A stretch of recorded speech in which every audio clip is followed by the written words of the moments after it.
let's continue on with another refreshed day and moment to further investigate my statement to you about being or getting unbusy, but also to continue the discussion from Mr.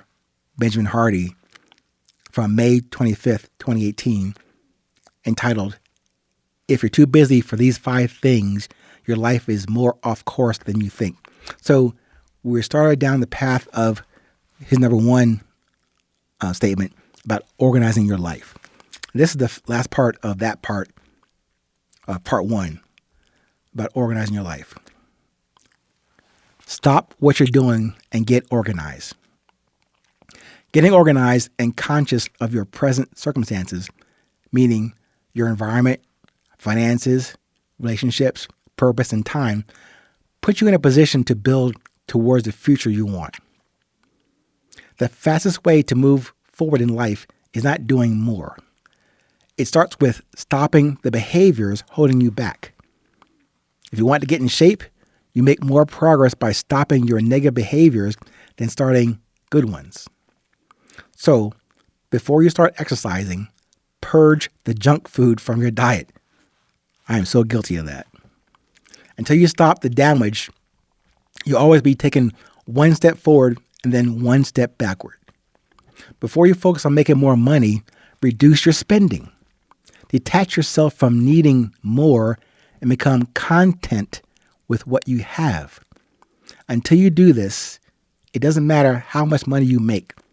You'll always spend what you have or more. This is a matter of stewardship. Rather than wanting more, and more, it's key to take proper care of what you currently have. Organize yourself. Dial it in. Your life is a garden. What good is planting if you don't prepare the soil and remove the weeds? Why do most people stay stuck? They never organize. They try adding more or being more productive or taking a different approach. So, before you hustle, get organized. Here's number 2. Plan and invest in your future. Here's a quote from the Chinese proverb. "The best time to plant a tree was 20 years ago.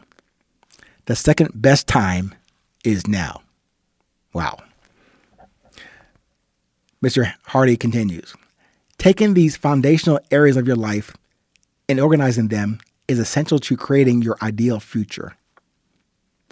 I would say your ideal now, but we'll continue.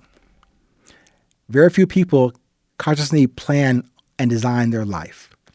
It's actually startling how many few Americans are investing in their future. Most millennials are terrified of the stock market and long-term investing. Most baby boomers never developed the discipline to invest, but instead maintained an addiction to American consumption. Even still, you have complete power over the details of your life the moment you decide you're worthy of that power. That decision is manifest in tangible behaviors like fixing or removing troubled relationships and saying no activities that are nothing more than a waste of your time. You get to decide right now. Here's a quote from Mr. Benjamin Franklin. Quote, "If you fail to plan, you are planning to fail." Unquote. Your vision should be based on your why, not so much your what.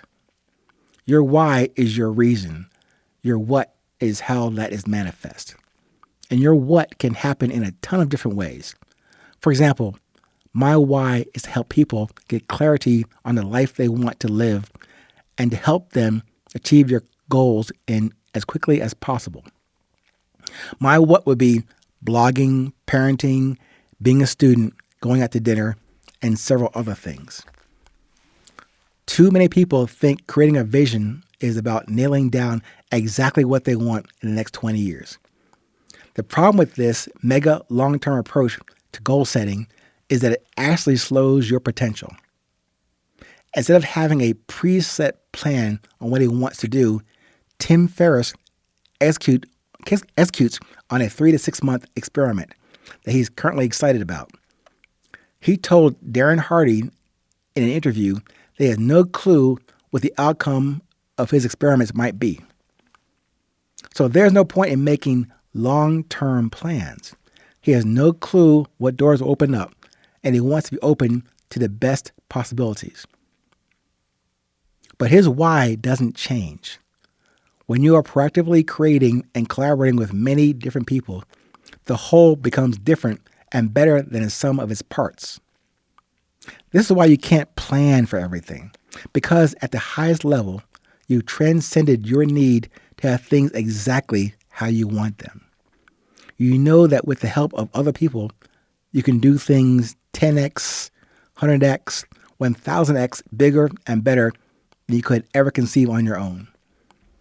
Rather than expecting a particular outcome, you are completely confident that the best outcome will ensue. This is how you create and contribute beyond anything you could ever comprehend. Collaboration and synergy lead to new innovations and ultimately human evolution. It's how the old and outdated rules are defined, redefined, and replaced with new and better ones, thus changing the global environment. In closing out that part of his discussion, he says, invest in your future. When you choose to forego momentary gratification in order to have an enhanced future, you are investing in your future. Most people fail to do this successfully. Most people don't purposely invest in their finances, relationships, health, and time. But when you invest in yourself and your future, you ensure that your future present moments will continue to get richer and more enjoyable. Thus, your life will continue to get better and more in line with your ideal vision. Okay, so we got through points 1 and 2 about if your life is in any of these, you're way off track, according to Mr. Hardy.